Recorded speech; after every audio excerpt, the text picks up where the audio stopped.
It was supposed to be a dream come true. Our cameras were there as Habitat for Humanity dedicated this Pasco County home to a veteran, but he wasn't given the green light to move in until today. ABC Action News reporter Nicole Grigg live with the finger pointing that kept this vet homeless for 6 weeks, Nicole.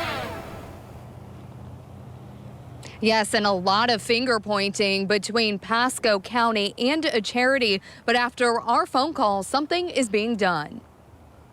We pray that it will be a blessed house. ABC Action News was there April 29th for the dedication of this Habitat for Humanity home. And I do appreciate that. That felt really good to have as many people out there. But since then, Forrest Spall has been left in a hotel with no real home. It's like living like a gypsy, and I didn't want to move into a house to live like a gypsy. First, it was permitting issues with Pasco County. The wheelchair ramp wasn't supposed to be there. Problems with the AC, landscaping, the list goes on. What's wrong with the stairs? They said it was too far into the yard. Just hours after our call to Pasco County, Forrest got this temporary certificate of occupancy, meaning he can move in. The county claims they offered that same certificate on May 13th, but it was rejected. Habitat for Humanity says this is the first they've heard of this. Yet you called today, and then all of a sudden this magically appears. It's kind of,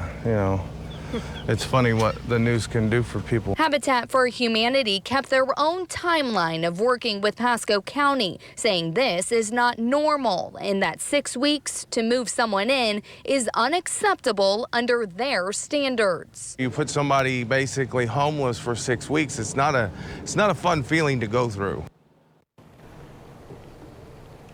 So a lot of back and forth, but Habitat for Humanity sent me a statement saying in part they look forward to improving communications with prospective organizations in the coming future. Reporting live in Newport Richey, Nicole Grigg, ABC Action News.